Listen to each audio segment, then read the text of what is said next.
Dios le bendiga y buenos días en esta hermosa mañana que el Señor nos regala. Queremos que el amor y la paz de Dios, que sobrepasa todo entendimiento, esté sobre su vida y esté sobre su hogar. En este día hay un tema que quiero tratar, es el tema de la circuncisión y guardar el sábado, ya que hay personas que están enseñando a la iglesia cristiana evangélica que estos ritos hay que guardarlos, y hay que entender, hermano, que lo que tenía que ver, la ley moral pertenece, que es la ley donde Dios habla, tiene que ver con lo moral, sus estatutos, eso no pasa. Pero lo que tenía que ver con los ritos, ceremonias, recordemos que Cristo cuando viene a cumplir toda la ley, porque solamente Jesús cumple la ley, ningún ser humano había podido cumplirla.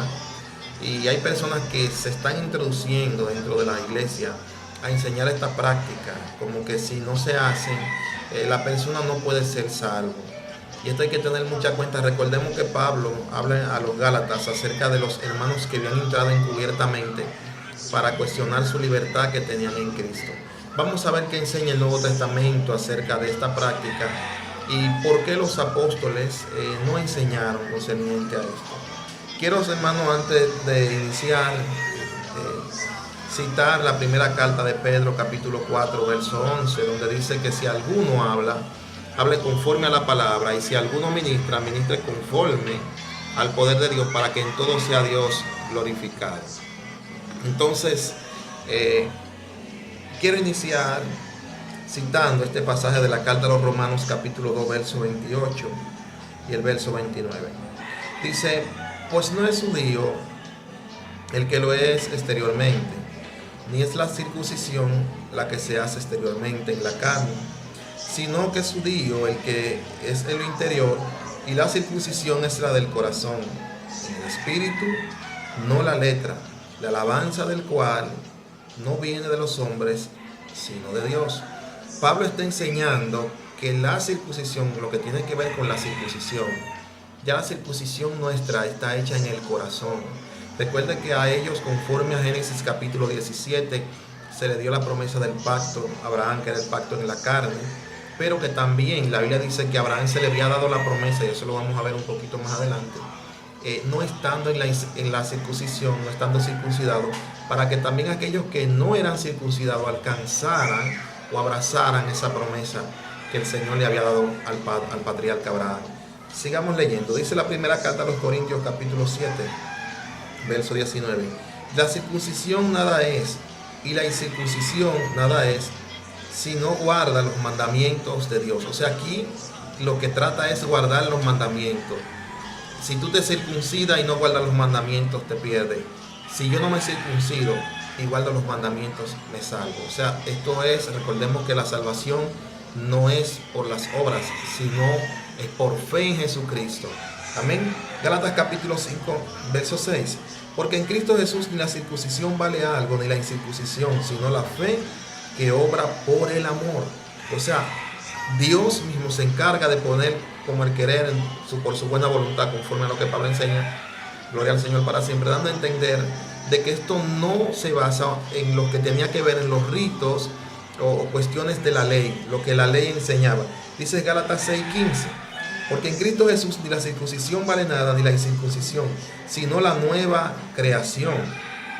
Recordemos, Pablo enseña en la segunda carta a los Corintios, capítulo 5, verso 17: si alguno está en Cristo, nueva criatura es, y las cosas viejas pasaron, todas son hechas nuevas. Y vuelve ya a hacer mención más adelante en la carta a los Efesios, donde habla de la vieja pasada vida de vivir. O sea, recordemos que aquel que viene al Señor es una nueva criatura, es una nueva vida en las manos del Señor, y de eso se trata para la salvación. No en cuestiones, hermano, donde la Biblia enseña que lamentablemente, hermano, si usted no guarda toda la ley, si usted es ese transgresor a un punto de la ley, si usted viola un punto de la ley, usted se hace transgresor de toda la ley por completo. Vamos a ver Romanos capítulo 3, verso 30.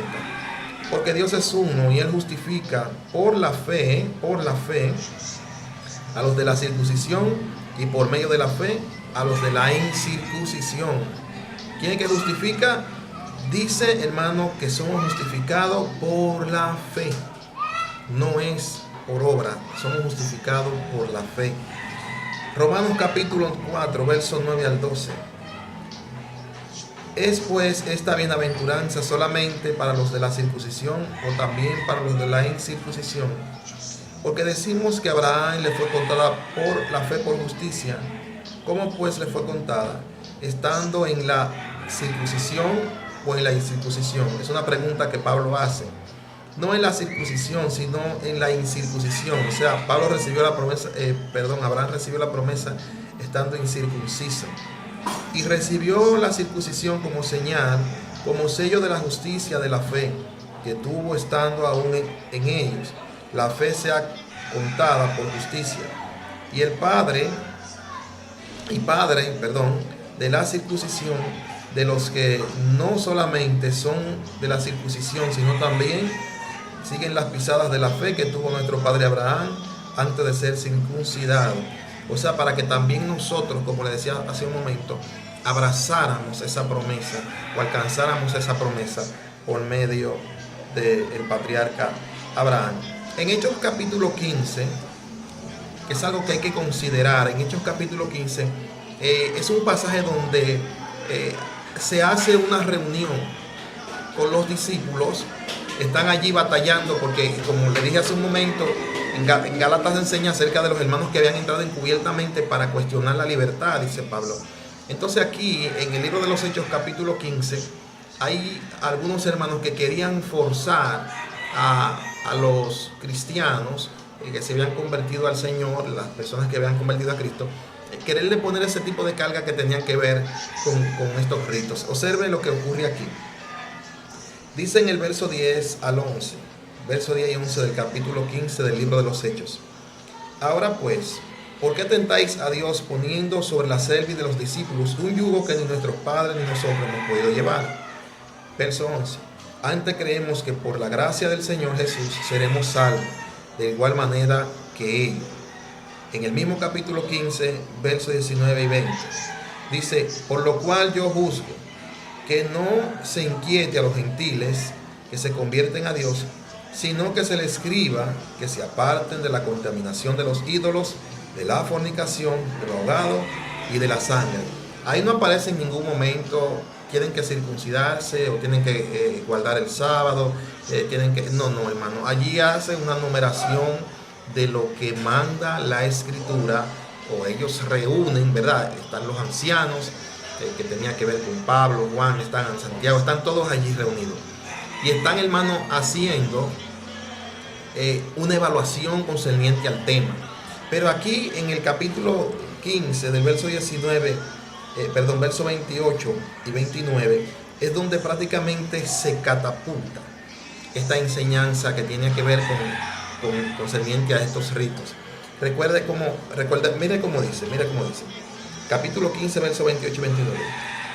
Porque ha parecido bien al Espíritu Santo y a nosotros, el Espíritu Santo estaba allí presente, y a nosotros, que no imponeros ninguna carga más que estas cosas necesarias. Vamos a ver cuál era. Verso 29. Que os atengáis de los sacrificados a ídolos.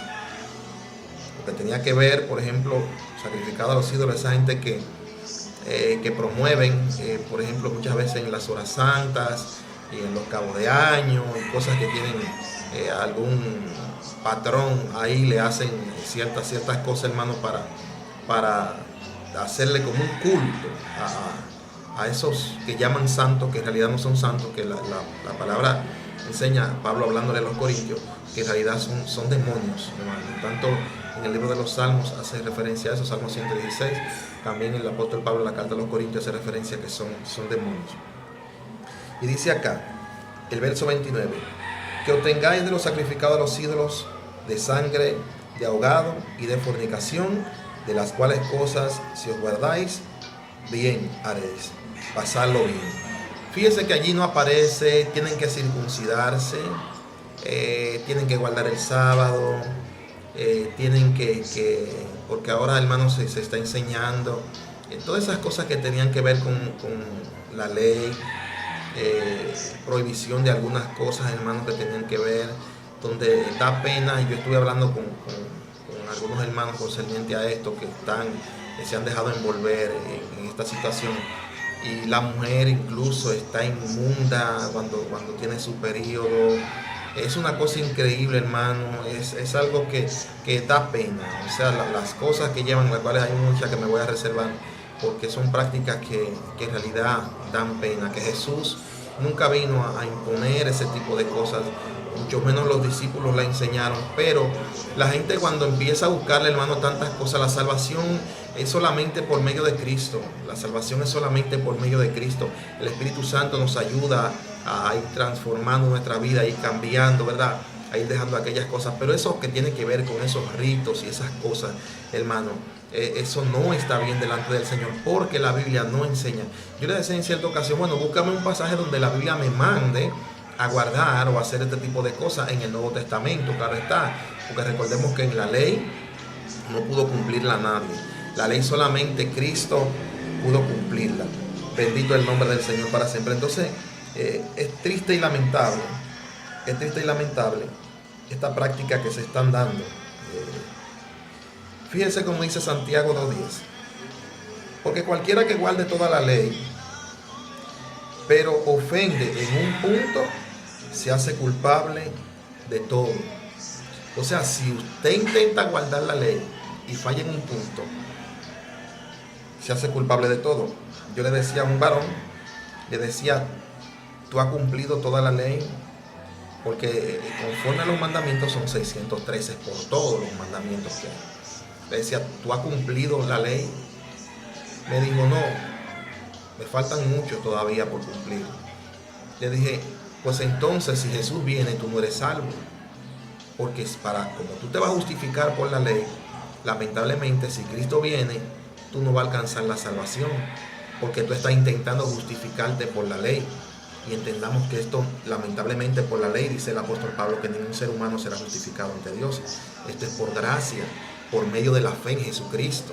Bendito el nombre del Señor para siempre. Quiero leerle aquí, concerniente también le hacía mención que en el Nuevo Testamento, después que Cristo resucita, no aparece ninguna enseñanza que los discípulos mandaran a que las personas guardaran el sábado. Y le hacía referencia incluso a estos pasajes de la Biblia.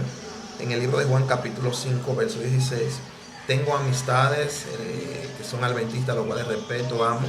Yo entiendo que el que quiera guardar el sábado, el domingo, el lunes, el martes, cualquier día que quiera guardar para el Señor, amén. Pero imponerlo como una doctrina, como algo doctrinar, donde hay personas que enseñan que si usted no guarda este día, se pierde. Vamos a escuchar aquí que dice Juan capítulo 5, verso 16. Y por esta causa los judíos perseguían a Jesús y procuraban matarle, porque hacías estas cosas en el día de reposo, o sea, en el día sábado. Intentaban matarlo porque Jesús hacía las señales, los prodigios en día sábado. Pero mire aquí en Juan capítulo 9, verso 16. Dice, entonces algunos de los fariseos bien decían, este hombre no procede de Dios porque no guarda el día de reposo. Otros decían, ¿cómo puede un hombre pecador hacer estas señales? Y había disensiones entre ellos. Dice que este hombre, o sea, ese es el concepto que yo tenía. Este hombre no procede de Dios porque no guarda el sábado, no guarda el día de reposo. Colosenses, capítulo 2, versos 16 y 17. En ese pasaje, esos pasajes en Juan están hablando de Cristo. O sea, como Cristo no guardaba el sábado, ellos entendían que Cristo no procedía de Dios, y otra parte dice que intentaban matarlo porque no guardaban el sábado. Ya usted puede saber. Dice en Colosenses capítulo 2, versos 16 y 17. Por tanto, nadie os juzgue en comida o en bebida, o en cuanto a día de fiesta, luna nueva o días de reposo. Todo esto, o todo, lo cual es sombra de lo que ha de venir, pero el cuerpo es de Cristo. Nadie nos juzgue en cuestiones que tienen que ver concerniente a estos ritos y estas costumbres o tradiciones que tenían que ver concerniente a la ley. Recuerde que nosotros cumplimos la ley por medio de Jesucristo. Cristo es el cumplimiento de la ley, ningún ser humano pudo cumplirla más que nuestro amado y Salvador Señor Jesús, para que por medio a Él yo me refugio en Él y por Él yo cumplo la ley. Recordemos que la salvación no es por obras, sino, hermano, este es un don precioso que el Señor ha otorgado, conforme a lo que el apóstol Pablo enseña en la carta a los Efesios 2, versos 5 y verso 8. Dios te bendiga mucho, Dios te guarde, y recuerda que el amor y la paz del Señor, que sobrepasa todo entendimiento, esté sobre tu vida y esté sobre tu hogar. Dios te bendiga.